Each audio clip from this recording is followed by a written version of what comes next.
Hello, and thank you very much for the invitation to speak in this forum. I appreciate the opportunity to take part in a discussion about interdisciplinarity, which is a very important trend in the production of knowledge.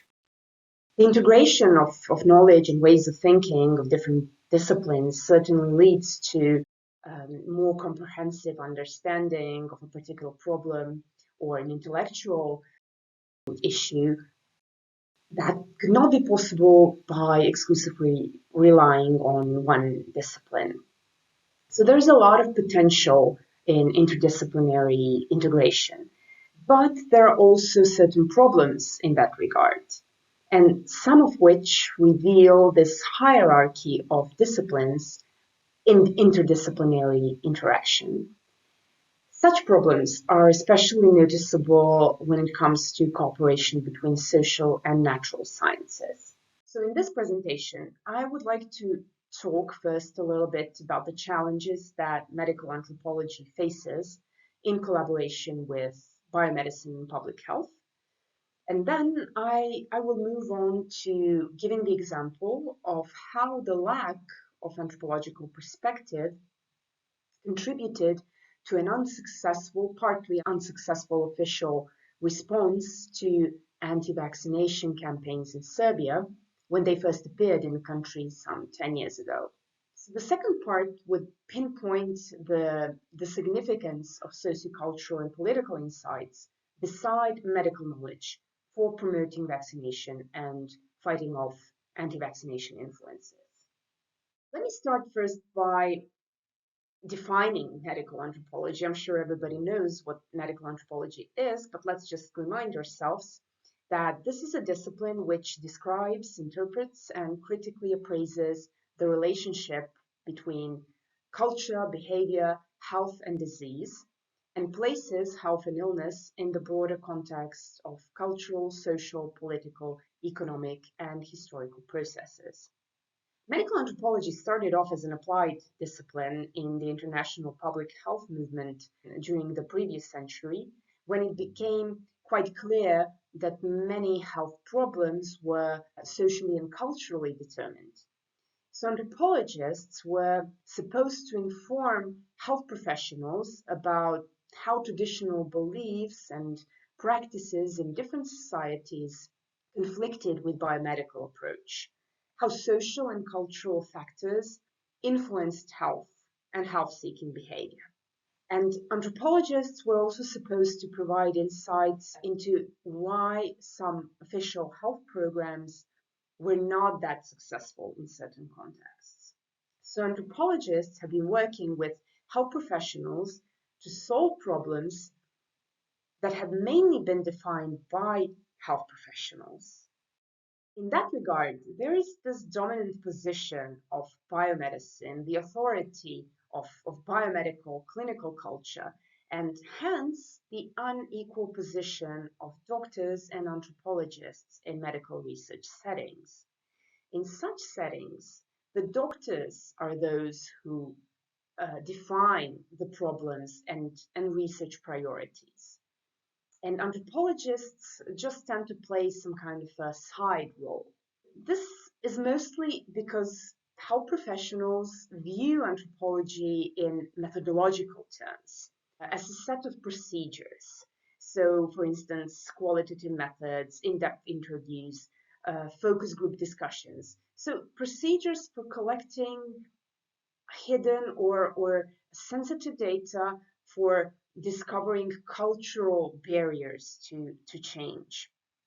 The role of anthropologists is seen as giving advice on how to influence and change problematic beliefs, attitudes, and behavior through culturally appropriate interventions. Methodological differences between social and natural sciences could also be one of the obstacles in their cooperation and integration. And this was especially revealed in my own research when I talked to my colleagues, so other anthropologists, who about their experiences in interdisciplinary collaboration with medical experts in Serbia.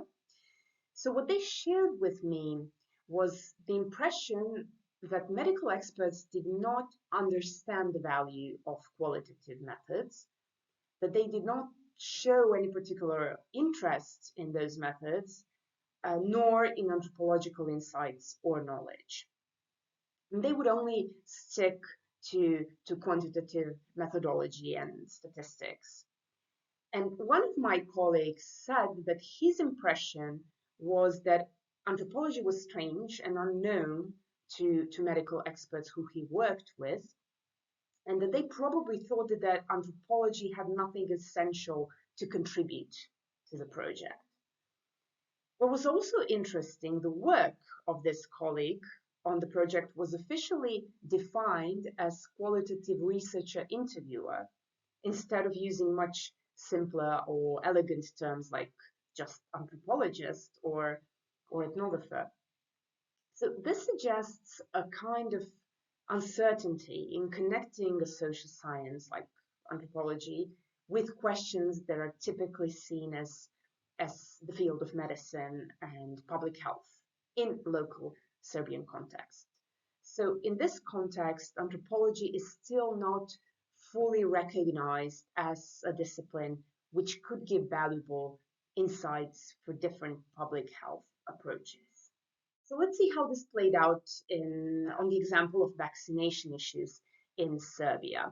What I want to stress first as very important is this context, particular context, which means that the country went through a very complex process of post-socialist transformation, which significantly changed cultural and socio-political circumstances. So we have to bear this in mind. Before the first concerns about vaccines were raised, the public in Serbia had very little knowledge about vaccines and vaccination. And this was mainly because of the prevailing passive acceptance of vaccination programs, which was inherited from the previous socialist period. The country's leading public health experts recognized this, so they applied certain strategies to deal with this problem. They engaged first in disseminating accurate information about vaccines, vaccination practices, and their benefits. Then their approach was to demonstrate the need for vaccines in the contemporary period, their safety, their utility. And to do this, they relied on statistics, historical facts, and medical references. But as many studies showed, the link between education and behavioral change is really not that simple. So exposure to right information doesn't necessarily contribute to rising vaccination rates. In other words, educating the public was important, but not fundamental to solving this problem. So when their efforts didn't bring the desired results, the officials also turned to some unpopular measures, such as compulsion or legal sanctions. This was partly based on medical experts' reasoning why people challenge vaccination and vaccines. So according to their public statements, we could see that they saw those people as ignorant, as passive, irrational, emotional, gullible, suspicious, superstitious, susceptible to rumors, to conspiracy theories, even insufficiently civilized. And since these assumptions were actually quite insulting, they only provoked public backlash and only widened the gap between health officials and the public. So this was the point when anthropological insights were needed to reveal actual public views and causes of public concerns. So an independent anthropological research revealed that most people were actually not against vaccination.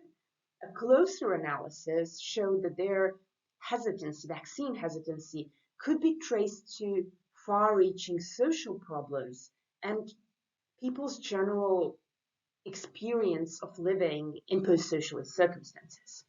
So, for instance, experts' arguments about the importance of herd immunity meant practically nothing to the public.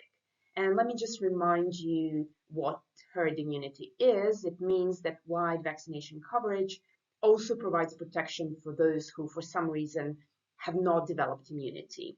So this argument, as you can see, appeals directly to the values of collective solidarity.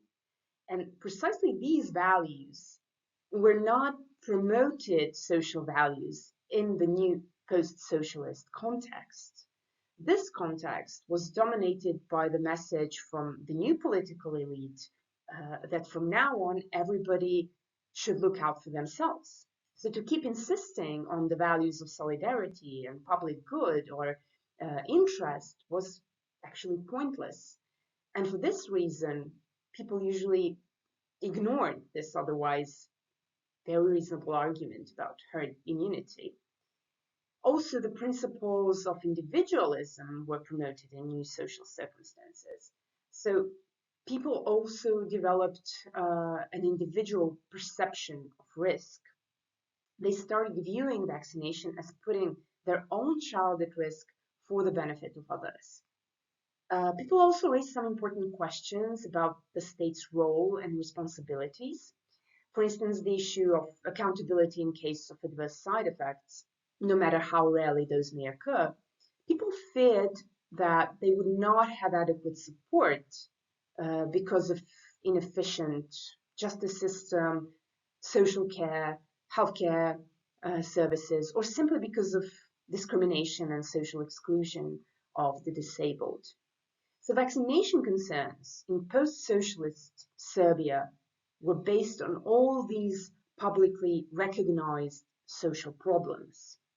So one of the most important oversights in addressing vaccine skepticism in Serbia was not taking into account the complex reasons why people would resist vaccination.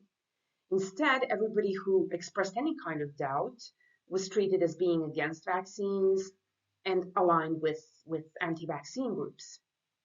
Another misconception was that people were making decisions about vaccination exclusively under the influence of anti-vaccine groups. So not taking into account wider social, cultural, and political insights resulted in many misconceptions, which then shaped the official strategies in dealing with falling vaccination rates. And that's why significant efforts were aimed at discrediting the proponents of anti-vaccine groups, and other important influences which affected vaccine hesitancy were completely neglected. And it was not surprising that vaccine skepticism persisted even after some of the most vocal anti-vaccine proponents have been discredited and denied access to public media. So I hope this was brief enough and interesting enough for you, and that would be all for me. Thank you very much for your attention.